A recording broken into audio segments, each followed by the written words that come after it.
नमस्ते बच्चों, कैसे हो? ठीक। पिछली क्लास में मैंने इलेक्ट्रिक चार्ज एंड फील्ड के कुछ न्यूमेरिकल आपको कराए थे। अगर वो आपने कर लिए होंगे तो उसी सीरीज़ में हम न्यूमेरिकल और आगे बढ़ाते हैं। मेरा जो चैनल है फिजिक्स सुपर कॉन्सेप्ट, इसमें आपका हार्दिक स्वागत है। जिस बच्चे ने ये चैनल सब्सक्राइब नहीं किया वो सब्सक्राइब कर लो। इस चैनल पर आपको इंटरमीडिएट का A to Z कोर्स और उसके न्यूमेरिकल कराए जाएंगे। इसमें जो आपको है कोर्स की डीपली जानकारी दी जाएगी, नोट्स लिखाए जाएंगे। ठीक है, तो चलो, जो हमारा इलेक्ट्रिक चार्ज टॉपिक ख़त्म हो गया था उसके ऊपर हम न्यूमेरिकल कर रहे थे, जो हमने आपको कराए हैं। एनसीईआरटी बेसिस न्यूमेरिकल आपको कराए जा रहे हैं, जितने भी एनसीईआरटी के हैं। ये कुमार मित्तल की जो बुक है उसके अंदर जो सब हैं सब एनसीईआरटी के एग्जाम्पल में दिए हुए हैं। अगर आपके पास कुमार मित्तल की बुक है हिंदी मीडियम वालों के लिए, तो वो बुक उसमें से देख सकते हैं। मैं उसको सभी न्यूमेरिकल कराऊंगा। और जो सीबीएसई बोर्ड के बच्चे हैं वो प्रदीप की या एसएल अरोड़ा की बुक ले सकते हैं। ठीक है, जो चीज़ आपको समझ नहीं आती है, कैलकुलेशन समझ नहीं आती है, तो उसके लिए मुझको आप जो है कमेंट करके बोल सकते हैं कि ये चीज़ हमें नहीं आती है, तो फिर मैं वो आपको थोड़ा और डीपली समझाऊंगा। ठीक है, बाकी हम उसी लेवल का समझा रहे हैं जैसे इंटरमीडिएट का होता है। ठीक है, किसी को कैलकुलेशन नहीं आती है, यूनिट चेंज करनी आती है, जिसने 11th अच्छी नहीं पढ़ी है उसके लिए थोड़ी सी प्रॉब्लम हो सकती है, लेकिन वो प्रॉब्लम नहीं रहेगी अगर आप कमेंट करके मुझे बोल दोगे। ठीक है, तो फिर मैं उसी के ऊपर जो कमज़ोरी होगी वहीं पे ही आपकी वीडियो बनाऊंगा। ठीक है, और अगर आप नहीं बोलोगे तो आप ऐसे ही देखते चले जाओ, ये आपकी मर्ज़ी है। चलो, ज़्यादा समय बर्बाद नहीं करते हुए आगे हम अपनी सीरीज शुरू करते हैं। क्वेश्चन है, जैसे ये क्वेश्चन है, इसका स्क्रीनशॉट ले लो या इसको उतार लो, मैं एक बार पढ़ भी देता हूँ। एक धातु के टुकड़े से कितने इलेक्ट्रॉन हटाए जाएं जिससे कि इस पर 1 × 10⁻⁷ कूलाम का धन आवेश रह जाए। क्वेश्चन क्या है इसको देखते हैं। क्वेश्चन में ये कहा है सॉल्यूशन। इसके सॉल्यूशन में क्या है कि एक धातु का टुकड़ा है, ये धातु का टुकड़ा है, कोई मेटल का टुकड़ा है, कितने इलेक्ट्रॉन हटाए जाएं। भाई इसके अंदर क्या होंगे, इलेक्ट्रॉन होंगे, इलेक्ट्रॉन।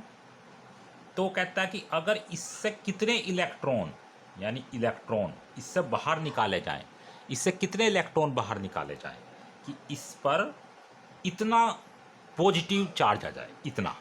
आप जानते हो कि किसी भी मटेरियल से अगर हम इलेक्ट्रॉन को निकालते हैं तो उस पर कौन सा चार्ज आता है, पॉजिटिव चार्ज आता है। तो इससे कितने इलेक्ट्रॉन निकाले जाएं, यानी हमें नंबर ऑफ इलेक्ट्रॉन, कितने इलेक्ट्रॉन निकाले जाएं, यानी नंबर ऑफ इलेक्ट्रॉन हमें निकालना है। ठीक है, इस पर कितना चार्ज आ जाए, इतना, यानी क्यू की वैल्यू कितनी है, 1 × 10⁻⁷ गुलाम। ठीक है, अच्छा, कितने इलेक्ट्रॉन, नंबर ऑफ इलेक्ट्रॉन निकालना है।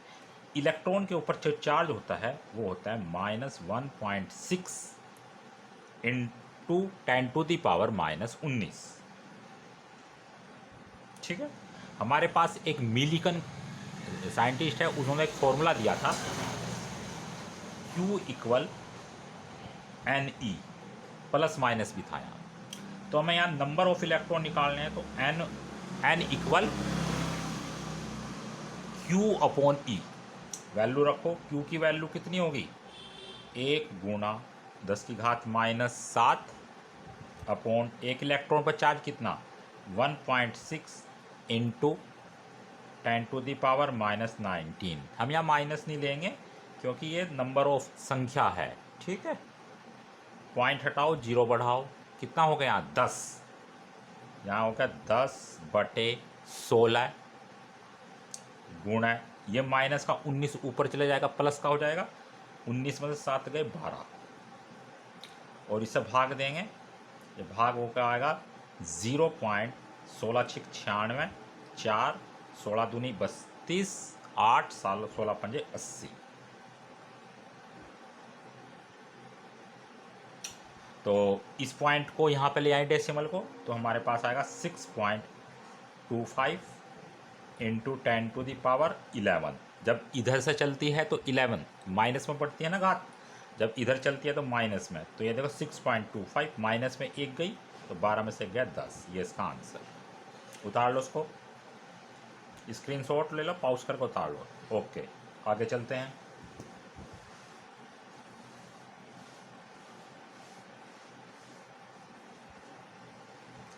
अब मैं आगे क्वेश्चन आपको बोलूँगा, यहाँ पर लिखने में देर लगती है तो बोलूँगा, आप एक कॉपी ले लो और उसमें क्वेश्चन उतारते चले जाओ। मैं बोलता हूँ फिर सोल्व करके यहाँ दिखाऊंगा। तो लिखो क्वेश्चन नेक्स्ट। एक आवेशित चालक में 4000 इलेक्ट्रॉन बाहुल्य में हैं। बाहुल्य का मतलब होता है बहुत अधिक मात्रा में, बाहुल्य में हैं। चालक में उपस्थित कुल आवेश तथा इसकी प्रकृति ज्ञात कीजिए। और ब्रैकेट में दिया है E इक्वल स्मॉल ई, E इक्वल 1.6 इंटू 10⁻⁻19 कूलाम। ठीक है, क्वेश्चन को सॉल्व करते हैं। देखो क्वेश्चन में क्या दिया है कि एक आवेशित चालक है, कोई कंडक्टर है, ये कंडक्टर है, चालक है कोई, ठीक है। आवेशित चालक में उसने कहा इसके अंदर 4000 इलेक्ट्रॉन हैं। इसके अंदर कितने हैं, यानी नंबर ऑफ इलेक्ट्रॉन है 4000 इलेक्ट्रॉन इसके अंदर, यानी इलेक्ट्रॉन की जो क्वांटिटी है इसके अंदर 400 है। 4000 इलेक्ट्रॉन बाहुल्य में है। बाहुल्य का मतलब अधिक है। इसके अंदर जो नॉर्मल इसकी न्यूट्रल पोजीशन है, इसके अंदर जो इलेक्ट्रॉन है वो 4000 अधिक हैं। तो जब इसमें 4000 इलेक्ट्रॉन अधिक है तो इसके ऊपर कौन सा चार्ज आएगा भाई, इसके अंदर इलेक्ट्रॉन, इतने इलेक्ट्रॉन और अधिक हैं, है ना। तो 4000 इलेक्ट्रॉन जब इसको ज़्यादा है तो इसका मतलब इस पर कौन सा चार्ज होगा, इसके ऊपर माइनस नेगेटिव चार्ज होगा, ठीक है। तो कह रहा कि इस पर कुल आवेश बताइए, यानी Q। तो Q इक्वल क्वेश्चन मार्क, और दिया है उसमें E इक्वल 1.6 इंटू 10⁻⁻19 कूलाम। तो देखो इस पर जब 4000 इलेक्ट्रॉन अधिक हैं, यानी इस पर 4000 इलेक्ट्रॉन की अधिकता है, तो इस पर कौन सा चार्ज आएगा, माइनस। तो फिर हम फॉर्मूला लगाएंगे Q इक्वल NE। तो Q की वैल्यू खोलेंगे, N का मतलब होगा 4000 इंटू E की वैल्यू कितनी होगी 1.6 इंटू 10⁻⁻19।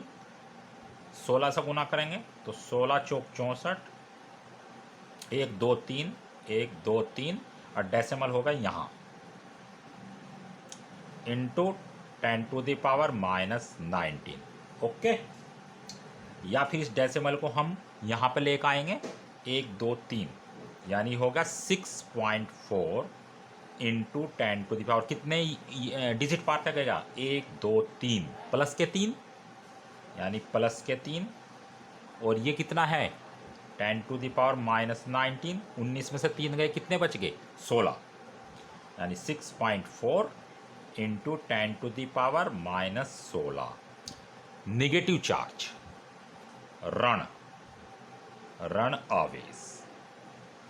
ऋण आवेश क्यों है, ऋण आवेश कैसे पता चला, क्योंकि इस पर 4000 इलेक्ट्रॉन की अधिकता है।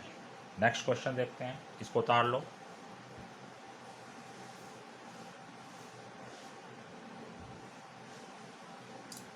क्वेश्चन नंबर नेक्स्ट उतारो, क्वेश्चन नंबर नेक्स्ट बोल रहा हूं मैं, उतारो। हाइड्रोजन परमाणु में इलेक्ट्रॉन तथा प्रोटॉन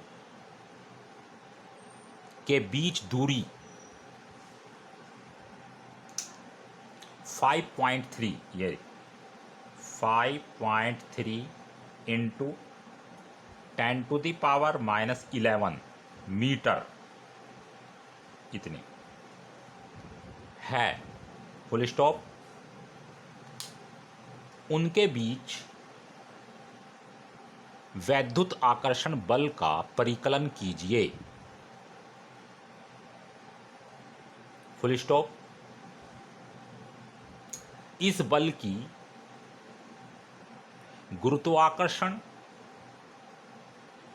बल से तुलना कीजिए। कुछ वैल्यू दी हुई है इसमें, वो नोट करो, इसी क्वेश्चन में दी हुई है। G, capital G equal 6.7 into 10⁻⁻11 metre cube into metre cube पर किलोग्राम इंटू सेकंड स्क्वायर, ये दी हुई है जी की वैल्यू। एमपी एमई इलेक्ट्रॉन का मॉस दिया हुआ है 9.1 into 10⁻⁻31 KG, kilogram. MP proton का द्रव्यमान दिया गया है 1.7 इंटू 10⁻⁻27 केजी, और एक इलेक्ट्रॉन का जो चार्ज है वो दिया है 1.6 इंटू 10⁻⁻19 कूलाम। ये सब कुछ क्वेश्चन के अंदर दिया हुआ है, और डिस्टेंस ये दी हुई है आर। ये सब उतार लो, क्वेश्चन के अंदर दिए हुए हैं। अब इसको सॉल्व करते हैं, ठीक है। देखो क्वेश्चन आपने उतार लिया है, अब इसको एक बार रीड करते हैं। हाइड्रोजन परमाणु में हाइड्रोजन का मतलब क्या होता है? हाइड्रोजन का मतलब होता है H2, यही तो होता है H2। तो हाइड्रोजन परमाणु में इलेक्ट्रॉन तथा प्रोटॉन, ये जो हाइड्रोजन है इसका जो एटम है, उस एटम के अंदर इलेक्ट्रॉन और प्रोटॉन, ये इलेक्ट्रॉन और प्रोटॉन के बीच दूरी, यानी इलेक्ट्रॉन क्या है माइनस और प्रोटॉन क्या है प्लस, यानी इसके अंदर ये बताया है इन्होंने कि सॉल्यूशन है इसका कि इलेक्ट्रॉन और प्रोटॉन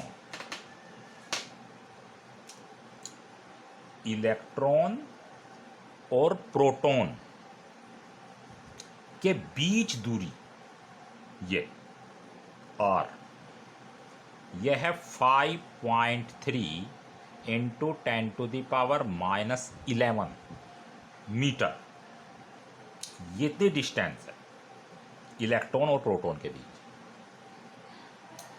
तो उसने कहा इनके बीच वैद्युत आकर्षण बल का परिकलन किए। आप जानते हो कि इलेक्ट्रॉन पर माइनस चार्ज होता है और प्रोटॉन पर प्लस चार्ज होता है, तो दोनों अनलाइक चार्ज हैं। तो दोनों के बीच कैसा फोर्स लगेगा? अट्रैक्शन फोर्स, यानी आकर्षण बल। तो आकर्षण बल की हमें कैलकुलेट करनी है वैल्यू। तो आकर्षण बल की वैल्यू कैलकुलेट करेंगे तो कैसा होगा भाई? फॉर्मूला क्या होता है? F इक्वल, कूलाम का रूल क्या कहता है? 9 इंटू 10⁹ Q1 की जगह QE लिख लो, Q2 की जगह QP लिख लो, अपॉन R स्क्वायर। वैल्यू रखो 9 गुणा 10⁹। इलेक्ट्रॉन का चार्ज कितना होता है? 1.6 इंटू 10⁻⁻19। प्रोटॉन का भी इतना ही होता है 1.6 इंटू 10⁻⁻19। हमने यहाँ साइन नहीं लिए, साइन ठीक है, साइन तो इनकी नेचर बताती हैं कि ये माइनस है ये प्लस है, ठीक है, या मैग्नीट्यूड से मतलब हो रहा है। आर की वैल्यू कितनी है? 5.3 इंटू 10⁻⁻11 का होल स्क्वायर। इसको सोल्व करेंगे, 16 की 16 में मल्टीप्लाई करेंगे, कितना आएगा? 2.56 इंटू ये 9 हो गया इंटू 10⁻, 19 19 38, 38 में से 9 गए, कितने बच गए भाई बताओ? 38 में से 9 गए 29, यानी -29 अपॉन 5 3 और 5 3, ये 2 बार होगा। 5 3 5.3, और ये कितना होगा? 11 दूनी 22, 10⁻, नीचे 22, ऊपर जाकर प्लस की बन जाएगी, प्लस के 22। ओके, इसकी इसमें मल्टीप्लाई करेंगे, इसकी इसमें करेंगे मल्टीप्लाई, और इसकी इसमें करेंगे मल्टीप्लाई, और फिर डिवाइड करेंगे। ये आपसे आता है करना, अगर नहीं आता है तो बताना है, ठीक है? इसमें समय बर्बाद नहीं करेंगे। तो जब मल्टीप्लाई करके इसको भाग देंगे तो हमारा जो आंसर है वो आएगा आंसर हमारा आएगा, ये इलेक्ट्रिक फोर्स है इनके बीच में, याद रखना, इलेक्ट्रिक फोर्स लग रहा है ये, तो हमारा आंसर आ जाएगा ये 8.2 इंटू 10⁻⁻8 न्यूटन। आप कहोगे 8 कैसे? देखो 22, 29 में से 22 गए 7, 10 की घात -7 बचेगा, और जब इसको डिवाइड करेंगे तो वहाँ से भी एक डेसिमल का फ़र्क पड़ेगा, ठीक है? 8, तो ये इतना, यानी जो इनके बीच है जो इलेक्ट्रिक फोर्स है वो इतना लगेगा। ये कैसे किया? इसकी इसमें मल्टीप्लाई करी, जो आंसर आएगा वो यहाँ रखेंगे, इसकी इसमें मल्टीप्लाई करेंगे, जो आएगा वो यहाँ रखेंगे, फिर ऊपर वाले को नीचे वाले से डिवाइड कर देंगे, डिवाइड करके ये आएगा। यहाँ 29 में से 22 गए, कितने बच गए? 27, -27, सॉरी 7, -7 बचे। और जब हम इसको डिवाइड करेंगे तो वहाँ से भी एक आएगा, 0 पॉइंट समथिंग कुछ आएगा, तो पॉइंट जब हम इधर ले जाएंगे, यानी इसको डिवाइड करके ये बनेगा लगभग 0.82 इंटू 10⁻⁻7। तो पॉइंट जब हम इधर लाएंगे तो 8.2 हो जाएगा ये, और 7 एक डेसिमल पार करके आएगा -1, तो -1 -8 इतना आ जाएगा। वो हमने यहाँ करके नहीं दिखाया क्योंकि हम जानते हैं कि आपसे ये आता होगा, नहीं आता होगा तो कमेंट करके बताना है, वो फिर बताएंगे, ठीक है? तो ये इसका आंसर आ गया, यानी इन दोनों के बीच में जो इलेक्ट्रिक फोर्स है वो इतना लगेगा, ठीक है? ओके, इलेक्ट्रोस्टैटिक फोर्स लग रहा है ना इनके बीच में, तो ये इतना आ गया। इसको उतार लो पॉज करके। ओके, फिर आगे क्या कहते हैं? ये जो फोर्स आया यानी इलेक्ट्रोस्टैटिक फोर्स, इस फोर्स की ग्रेविटेशनल फोर्स यानी गुरुत्वाकर्षण बल से तुलना कीजिए। अब इसकी तुलना करनी, इसको रफ कर दें, ठीक है? अब मैं इसको यहाँ लिख लेता हूँ कि हमारा एक आंसर ये आ गया, यानी FE इक्वल 8.2 इंटू 10⁻⁻8 न्यूटन। ये इनके बीच इलेक्ट्रोस्टैटिक फोर्स वो लग रहा है, ठीक है? अब उसने कहा इसकी ग्रेविटेशनल फोर्स से कंपेयर कीजिए, तुलना कीजिए। तो ग्रेविटेशनल फोर्स का क्या फॉर्मूला होता है? FG, G का मतलब gravitational force equal capital G M1, M1 का मतलब इलेक्ट्रॉन का मॉस, M2, M2 का मतलब इलेक्ट्रॉन का प्रोटॉन का मॉस, अपॉन उनके बीच की डिस्टेंस R², ठीक है? ये क्लास 11th में था। वैल्यू रखेंगे इनकी, G की वैल्यू कितनी है? G की वैल्यू दी हुई है, यहाँ पे दी हुई है G की वैल्यू 6.7 इंटू 10⁻⁻11 इंटू इलेक्ट्रॉन का मास कितना है दिया हुआ है 9.1 इंटू 10⁻⁻31 किलोग्राम। प्रोटॉन का मास कितना दिया है? अभी अभी लिखवाया था, कितना है? 1.7 इंटू 10⁻⁻27 किलोग्राम, अपॉन उनके बीच की डिस्टेंस कितनी दी हुई है ये देखो, तो ये हो गया 5.3 इंटू 10⁻⁻11 का होल स्क्वायर, ठीक है? कैलकुलेट, इसको यहाँ रखो, फिर इसको भी रखो, 9.1 इंटू 1.7 अपॉन इसका स्क्वायर करेंगे तो 2 बार 5.3 इंटू 5.3। अब देखो 11 दूनी 22, 22 ऊपर जाएगा तो प्लस का होगा, ये कितना हो गया यहाँ पे, 31, 32, 10, 42, 42, 7, 49 और 59, 10, 69, इतना हो गया। इसको जब डिवाइड करेंगे, देखो इसकी मल्टीप्लाई करके यहाँ रखेंगे, मल्टीप्लाई करके यहाँ पर रखेंगे, और ये घटा दो, 22, 69 में से 22 गए, कितने बच गए, ये हो गए 10 टू दी पावर 9 में से 2 गए 7, और 6 में से 2 गया 4, 47, यानी -47। और जब इसकी मल्टीप्लाई करके इससे डिवाइड करेंगे तो आएगा हमारा 3.7 into 10 to the power -47 newton. ठीक है, यानी इतना आ जाएगा, यानी जो ग्रेविटेशनल फोर्स है वो इतना होगा। ठीक है, ये आप अपने आप कैलकुलेट करना है ये। ठीक है, इतना आ जाएगा, यानी इनके बीच जो ग्रेविटेशनल फोर्स है, आकर्षण बल, वो इतना होगा। ये दोनों की कंपेयर। अब हमारे पास क्या आया, अब देखो ध्यान तो सुनो,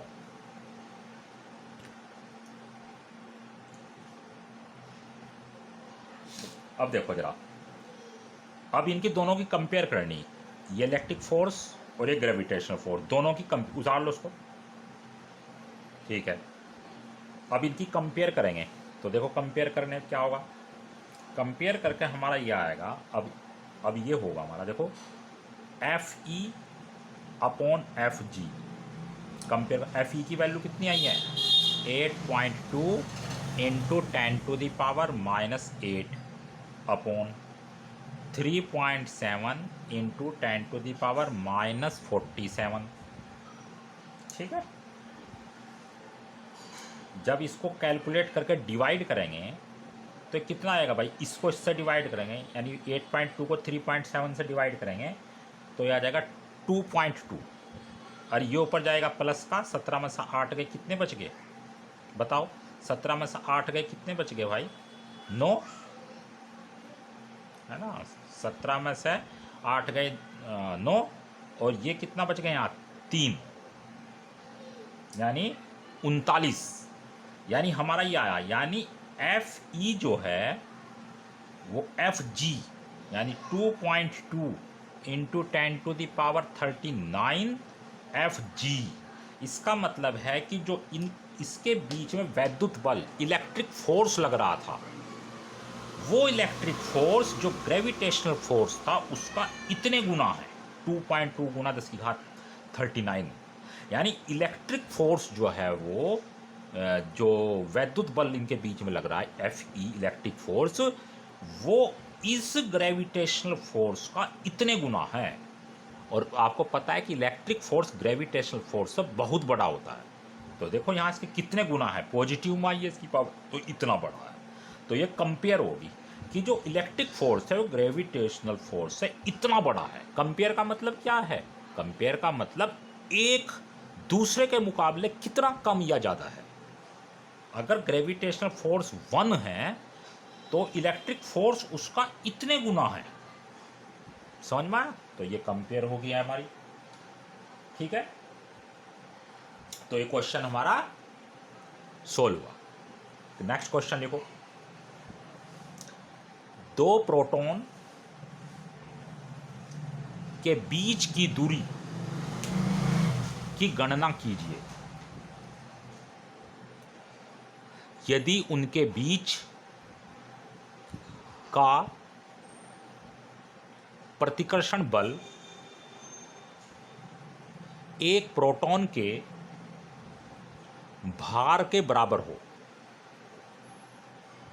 प्रोटॉन का द्रव्यमान, यानी ये दिया है प्रोटॉन का द्रव्यमान mp, प्रोटॉन का mass 1.67 into 10 to the power -27 kg kilogram, और g की वैल्यू दी हुई है, ये स्मॉल g की value 9.8 into 10 to the power, sorry गलत, 9.8 न्यूटन प्रति किलोग्राम, ये हमारा। ठीक है, अब जरा देखो, आप क्वेश्चन को सॉल्व करते हैं, इसको उतार लो। ये क्वेश्चन में दिया हुआ है, ठीक है। अब क्वेश्चन को सॉल्व करते हैं। सॉल्यूशन देखो क्या कहा, दो प्रोटॉन है, दो प्रोटॉन है, यानी एक प्रोटॉन ये और एक प्रोटॉन ये, और इनके बीच की जो दूरी है यानी आर, ये हमें क्वेश्चन मार्क निकालनी है। इनके बीच की दूरी की डिस्टेंस निकालें। आपको पता है प्रोटॉन पॉजिटिव होता है, तो दोनों पॉजिटिव पॉजिटिव होंगे, ये पॉजिटिव और ये भी क्या होगा, पॉजिटिव। तो दोनों दोनों एक दूसरे को क्या करेंगे, रेपल करेंगे, यानी प्रतिकर्षित करेंगे। ये इसको इधर फोर्स लगाएगा, ये इस पर इधर फोर्स लगाएगा, तो दोनों एक दूसरे को क्या करेंगे, पर रेपल करेंगे। यदि उनके बीच का प्रतिकर्षण बल एक प्रोटॉन के भार के बराबर हो, उसने कहा यदि इनके बीच का जो फोर्स लग रहा है, यानी ये इस पर फोर्स इस तरफ लगा रहा है और ये इस पर फोर्स इस तरफ लगा रहा है, उसने कहा कि ये जो फोर्स लग रहा है इनके बीच, ये फोर्स एक प्रोटॉन के भार के बराबर है। यानी उसने कहा कि एक प्रोटॉन का भार, जितना एक प्रोटॉन का भार होता है उतना इनके बीच में फोर्स लग रहा है। तो आप ये देखो प्रोटॉन का भार कितना है। भार का मतलब क्या होता है, W इक्वल mg, यही तो होता है भाई। भार वेट का फॉर्मूला क्या होता है, W इक्वल mg। m का मतलब होगा प्रोटॉन का mass into g, gravity. Proton का मास अभी अभी लिखवाया कितना था, 1.67 इंटू 10⁻⁻27 इंटू जी की वैल्यू 9.8, ठीक है। तो कितना आया है इनके बीच में, इनके बीच में जो ये इसको इसको कैलकुलेट करोगे, इसकी इसमें मल्टीप्लाई करो, कितनी आई जरा करके देखो, कितनी आई मल्टीप्लाई करके इनके बीच की, इनके बीच में मल्टीप्लाई करके देखो कितनी आई है। ये आ जाएगी इनके बीच में मल्टीप्लाई करके, अगर मल्टीप्लाई करते हो तो ये आ जाएगी 1.64, और भाई ये होगी -26। इसकी इसमें मल्टीप्लाई करेंगे तो लगभग इतना आ जाएगा, ठीक है। और F फोर्स है तो ये बन गया हमारा न्यूटन। भाई इसकी से मल्टीप्लाई कर लो, ये आ जाएगा, और ये 27 है तो 26 घात बन जाएगी। इसकी इसके मल्टीप्लाई करेंगे तो डेसिमल का फ़र्क पड़ेगा नहीं पड़ेगा, तो ये हो जाएगा। तो ये फोर्स होगा इनके बीच में, यानी इतना फोर्स लगेगा। फिर कहा इनके बीच की डिस्टेंस बतानी है, तो हम जानते हैं कि भाई फॉर्मूला, कूलाम का फॉर्मूला क्या होता है, F equal 9 into 10⁻⁹ into Q1 Q2 upon R²। Value रखो 9 इंटू 10⁻⁹। Q1 Q2 जितना चार्ज इस पे उतना ही चार्ज इस पे, दोनों सेम है, तो Q1 और Q2 दोनों सेम है, यानी हम लिख सकते हैं 1.6 इंटू 10⁻⁻19। इसका भी इतना ही होगा, तो हम इसको स्क्वायर लिख लें। भाई दोनों का Q1 Q2 दोनों का चार्ज सेम है, तो उसको स्क्वायर लिख लिया हमने, अपॉन R²। और F की वैल्यू यहाँ से निकली हमारी 1.64 इंटू 10⁻⁻26। जब R² हम इधर लाएंगे तो R² की वैल्यू क्या निकल के आएगी भाई, ये हो जाएगा हमारा 9 गुना 16 का स्क्वायर 1.6 का करेंगे तो 2.56 इंटू 19 दूनी 38, और 38 में से 9 गए 29, ये इतना बच गया, अपॉन इसकी इसमें मल्टीप्लाई तो ये इसके नीचे आ जाएगा, यानी 1.64 इंटू 10⁻⁻26। ठीक है बच्चों, ये आ गया। उतार लो इसको, पाउस करके उतार लो, पाउस करके उतार लो जल्दी, ठीक है। जब इसकी इसमें मल्टीप्लाई करेंगे इसकी इसमें मल्टीप्लाई करेंगे तो ये कितना हो जाएगा, 9 छिक 54 4, ठीक है, 9 छिक 54 वगैरह वगैरह जो भी आएगा मल्टीप्लाई करके, और इससे इसको डिवाइड करेंगे, जब हम इससे इसको डिवाइड करेंगे 26 3 29 में से 26 गए, कितने बच गए, -3, -3 बच गए नहीं। तो जब इसको कैलकुलेट करेंगे, इसकी मल्टीप्लाई करके इससे डिवाइड करेंगे तो हमारा ये आएगा r स्क्वायर इक्वल 1.405 इंटू 10⁻, देखो ये ऊपर गया 29 में से 26 गए, कितनी बच जाएगी, 10 की घात -3। लेकिन जब इसमें यहाँ पर डेसिमल लगभग यहाँ रहा होगा, ठीक है, ये डेसिमल यहाँ रहा होगा तो इसको इधर लाएंगे तो ये -2 हो जाएगा हमारा मीटर स्क्वायर। इतना बच गया, ये r स्क्वायर है ना, तो मीटर स्क्वायर। समझ में आ रहा है ना। देखो ये बात आपको समझ में आ रही है, डिवाइड करने वाली घात। अगर नहीं समझ में आ रही है तो कमेंट करके बता देना, और समझ में आ रही है तो फिर अच्छी बात है ही, ठीक है, ओके।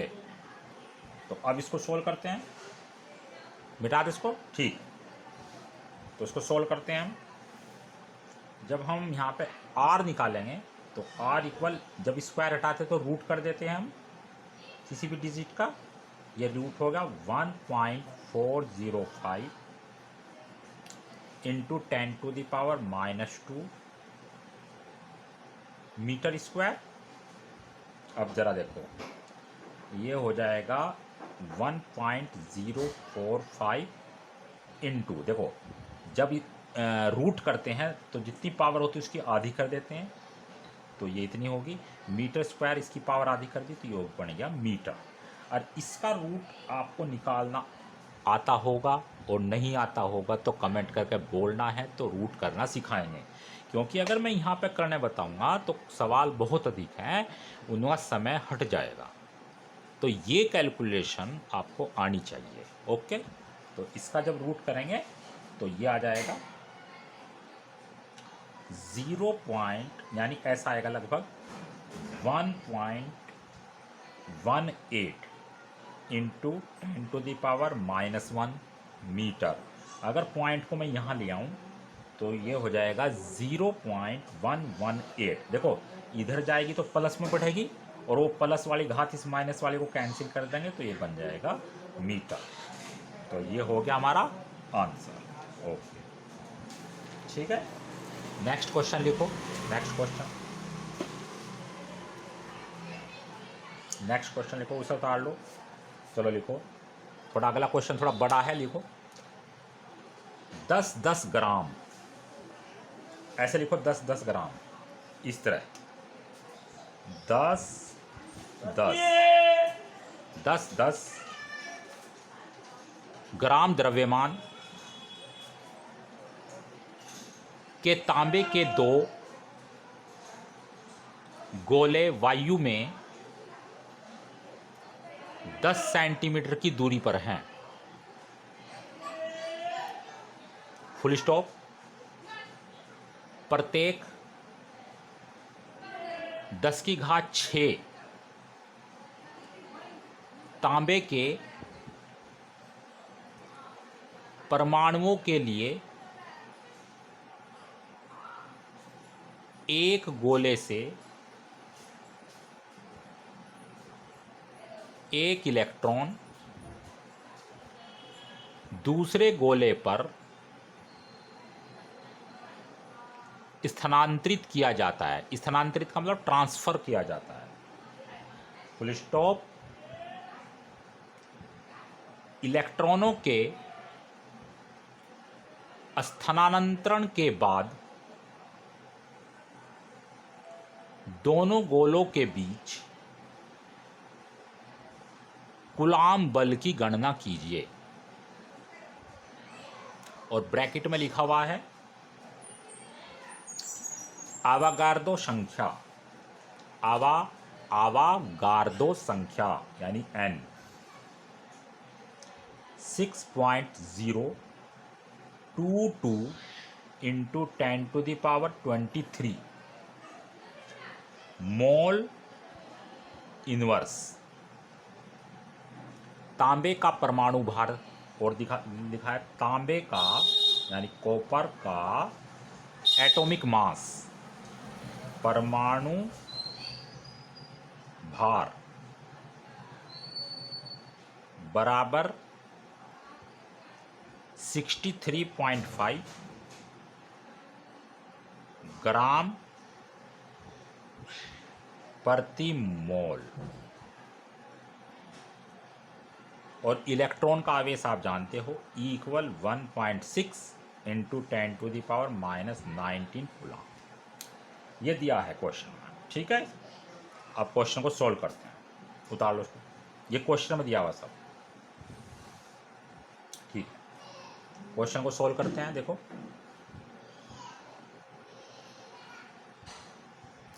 क्वेश्चन में है कि 10-10 ग्राम द्रव्यमान के दो तांबे के गोले, देखो एक गोला ये हुआ और एक गोला ये 10-10 ग्राम के हैं, यानी इनका जो मॉस है ये m वो 10 ग्राम, और ये भी कितना है m 10 ग्राम। 10-10 ग्राम के दो तांबे के गोले हैं, ये भी कॉपर और ये भी कॉपर, दोनों कॉपर के गोले वायु में 10 सेंटीमीटर की दूरी पर रखे हैं। कितनी दूरी पर रखे हैं? 10 सेंटीमीटर की दूरी पर रखे हैं, ठीक, ओके। आगे क्या कहा है? प्रत्येक 10⁻6 तांबे के परमाणुओं के लिए एक गोले से एक इलेक्ट्रॉन दूसरे गोले पर स्थानांतरित किया जाता है, ठीक है। अब यहाँ देखो बच्चों, ये दो कॉपर के गोले हैं, इनके बीच की डिस्टेंस ये है और उनका जो मास है वो इतना है। वो कह रहा है कि इसके अंदर क्या है, इसके अंदर एटम है। आप जानते हैं ये एक अगर तांबे का टुकड़ा है, गोला है, तो इसके अंदर एटम होंगे, बहुत सारे होंगे, नहीं होंगे? तो वो कह रहा है कि प्रत्येक 10⁻6 तांबे के परमाणुओं के लिए एक गोले से एक इलेक्ट्रॉन दूसरे गोले पर स्थानांतरित किया जाता है। यानी इसके अंदर हमें नहीं पता कितने एटम हैं, लेकिन वो ये कह रहा है कि 10⁻6 परमाणु यानी एटम, परमाणु यानी एटम के लिए,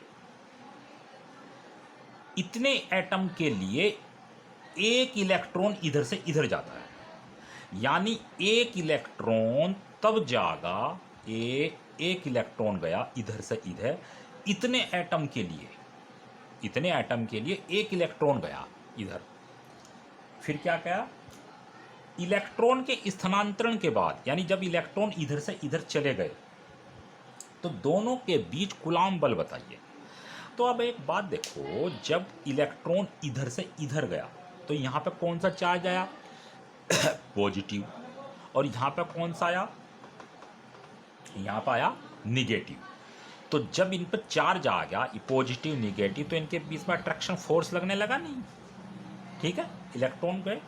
तो वो कह रहा कि वो जो कूलॉम बल है, यानी जो फोर्स लगने लगा, उस फोर्स की वैल्यू बताइए आप कितनी है।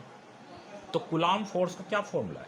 F = 9 × 10⁹ Q1 Q2/r², ये होता है। अच्छा एक बात बताओ मेरे प्यारे बच्चों, कि जो ये Q1 Q2 है, ये इसका चार्ज है, ये इसका चार्ज। जितना चार्ज इस पे होगा उतना ही चार्ज इस पे होगा, क्योंकि देखो दोनों कॉपर के बने हुए हैं, दोनों सेम है बिल्कुल, दोनों का ग्राम आकार भी सेम है। तो कॉपर, लेकिन बस अंतर इतना होगा, इस पर पॉजिटिव आवेश चार्ज होगा, इस पर नेगेटिव चार्ज होगा, लेकिन दोनों का मैग्नीट्यूड तो सेम होगा ना। Q1 Q2 क्या होंगे? सेम होंगे। तो हम उसको Q1, इसको भी Q लिख सकते हैं और इसको भी Q लिख सकते हैं, तो Q² में हो जाएगा ये फॉर्मूला। तो यानी ये हो जाएगा 9 × 10⁹ Q अपॉन ये भी R का होल स्क्वायर। क्या ऐसे लिख सकते हैं हम भाई? क्यू अपॉन आर का होल स्क्वायर लिख सकते हैं, क्योंकि ये भी क्यू और ये भी क्यू, तो Q Q Q square R square, तो दोनों को क्यू अपॉन आर का होल स्क्वायर ऐसे लिख सकते हैं। अब आर की वैल्यू तो ये होगी 10 सेंटीमीटर जो हम यहाँ लिखेंगे, और क्यू की वैल्यू हमें फाइंड करनी, एफ तो हमें निकालना ही, तो हमें क्यू की वैल्यू फाइंड करनी कि इन पर क्यू है कितना, यानी इलेक्ट्रॉन ट्रांसफ़र करने के लिए हमें क्यू चाहिएगा, क्यू कितना है। तो देखो यहाँ तक इसे उतारो, यानी इस वाले से एफ हमारा तब निकलेगा जब हमारे पास ये क्यू आ जा, आर तो हमारे पास है ही, बस क्यू हमें निकालना है और तब हमारा काम बन जाएगा। तो क्यू निकालने के लिए हमारे पास फॉर्मूला है Q equal N E. N का मतलब इलेक्ट्रॉन, इलेक्ट्रॉन का मतलब क्या है?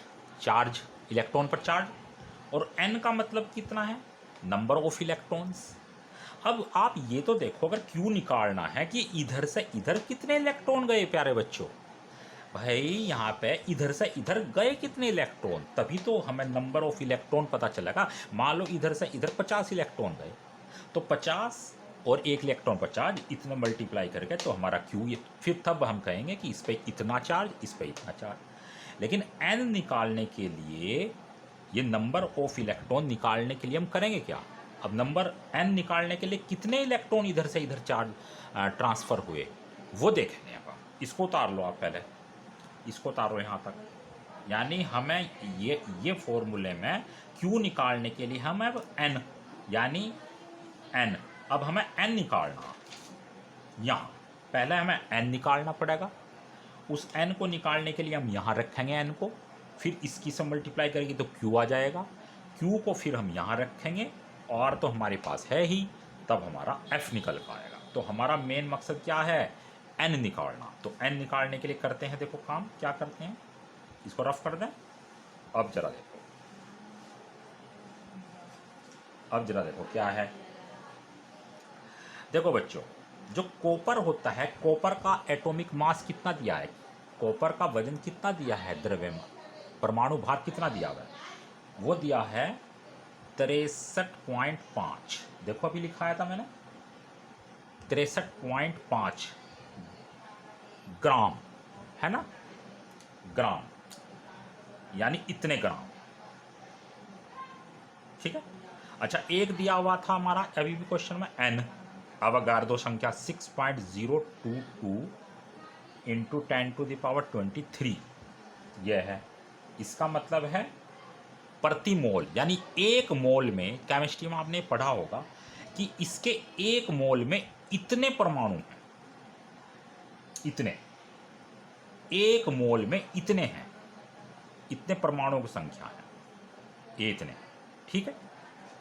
अब जब इसके एक मोल में, और इसका वजन कितना है, यानी इसका परमाणु भार कितना है, 63.5 ग्राम प्रति मोल, ये इसका परमाणु भार। तो इसका अर्थ समझो, इसका मतलब है कि इसके एक मोल का जो द्रव्यमान है वो 63.5 पर मोल। पर मोल का मतलब है कि इसके एक मोल का जो द्रव्यमान है वो 63.5 है, और एक मोल में जो परमाणु है वो कितने हैं, इतने हैं।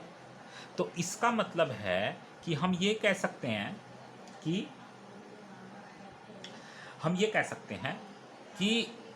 63.5 ग्राम में एटम वो कितने हैं, इतने, 6.022 इंटू 10⁻23, यानी इसके 63.5 ग्राम में एटम इतने हैं। अब इसका द्रव्यमान कितना है, 10, तो 10 में कितने होंगे, 10 ग्राम के हैं ये, यानी इसके 63.5 ग्राम में एटम इतने हैं। तो 1 ग्राम में कितने होंगे, 1 ग्राम में एटम बराबर होंगे, इसको इससे डिवाइड, यूनिटरी मेथड एक ही नियम से इसको डिवाइड करेंगे, 6.022 इंटू 10⁻23 अपॉन 63.5, यानी इसके 63.5 ग्राम में एटम इतने। तो 1 ग्राम में एटम, इसको इससे डिवाइड करेंगे इतने, तो 10 ग्राम में कितने होंगे, हमें 10 ग्राम से ही तो मतलब है। 10 ग्राम में एटम कितनी होगी, तो 10 की इधर मल्टीप्लाई करेंगे, यानी 6.022 अपॉन 6355 इंटू 23 और 10 की इधर गुणा कर देंगे, ये ठीक है। तो ये कैलकुलेट करके आएगा बच्चों, जब इससे उसको डिवाइड करेंगे, इसको इससे डिवाइड करेंगे, तो ये आ जाएगा 9.48 इंटू 10⁻²2, ठीक है। 23 और 1 24, इसको इससे डिवाइड करेंगे तो घात ऐसा है, यानी इतने, यानी ये जो 10 ग्राम का जो टुकड़ा है उसमें इतने एटम है। इन एटम से मतलब है अपना, क्योंकि छोटा टुकड़ा 10 ग्राम का, इतने एटम है, इसको उतार लो, ठीक है, उतार लो यहां से, ठीक। अब हम क्या करेंगे, यानी हमारा आया है कि इसमें कितने परमाणु हैं, ये हमारा है परमाणुओं की संख्या, परमाणु की संख्या,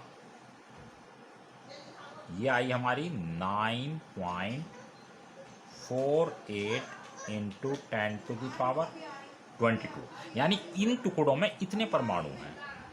और क्वेश्चन में ये दिया गया है कि 10 की घात 6, यानी 10 की घात 6,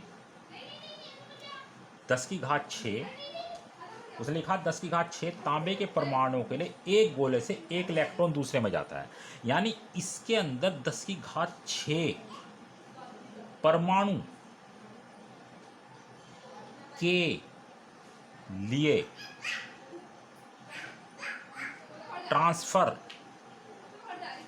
ट्रांसफर इलेक्ट्रॉन बराबर 1, यानी इतने, इसके देखो इसके अंदर परमाणु कितने हैं, इतने, लेकिन उसने कहा कि 10 की घात 6 परमाणु के लिए इधर से इधर एक इलेक्ट्रॉन जाता है, यानी इतने परमाणु, तो एक परमाणु के लिए कितने इलेक्ट्रॉन ट्रांसफर होंगे, वो होंगे 1/, यो इसके नीचे आ जाएगा, इतना ही हो जाएगा, ठीक है। लेकिन परमाणु कितने हैं इसमें, इतने, तो इतने के लिए कितने होंगे, यानी 9.48 इंटू 10⁻²2, इतने के लिए कितने होंगे, तो ये हो जाएगा 1/10⁻6 इंटू, इसकी मल्टीप्लाई इधर कर देंगे, तो ये हो जाएगा 9.48 इंटू 10⁻22, ये ऊपर चले गया तो 6 माइनस के हो गए, तो 9.48 गुणा 10 की घात 22 में से 6 गए, कितने हो गए, 12 में से 6 गए 6, 16, इतने, यानी इधर से इधर इतने इलेक्ट्रॉन जाएंगे, समझ में आया, ये हमारे नंबर ऑफ इलेक्ट्रॉन आ गया n। अब हम Q निकाल लेंगे, तो Q इक्वल क्या होगा, Ne, n की वैल्यू ये रखेंगे 9.48 इंटू 10⁻16, एक इलेक्ट्रॉन पर चार्ज होता है 1.6 इंटू 10⁻⁻19। सोल्व करेंगे इसको, जब इसको सोल्व करेंगे तो ये आ जाएगा हमारा 1.517 इंटू 19 में से 16 गए 3, और इसकी इसमें मल्टीप्लाई करके ये बन जाएगा हमारा 2 गुलाम, यानी इधर से इधर इतना चार्ज ट्रांसफर हुआ, इस पर इतना चार्ज प्लस का होगा और इस पर इतना चार्ज ही माइनस का होगा, उतार लो, ठीक है। अब हम आगे करते हैं, जहां हमारा जो हमने क्वेश्चन छोड़ा, अब हमने ये कहा था कि F इक्वल 9 गुना 10 की घात 9 Q/R², ये कहा था हमने। तो इसको जब सॉल्व करेंगे 9 गुना 10 की घात 9, Q की वैल्यू अभी अभी आई है हमारे पास 1.517 इंटू 10⁻⁻² का होल स्क्वायर अपॉन R की वैल्यू सेंटीमीटर के मीटर बनाएंगे तो 10 इंटू 10⁻⁻² का होल स्क्वायर। तो इसको सोल्व करेंगे हम, तो ये आ जाएगा हमारा 9 गुणा 10⁻⁹। इसकी 2 बार गुणा करेंगे, 1.517, 1.517, 2 दूनी 4 और 2, इसका मतलब क्या है 10⁻⁴ पावर है ना, और 2 में से 1 गया 1, माइनस का 1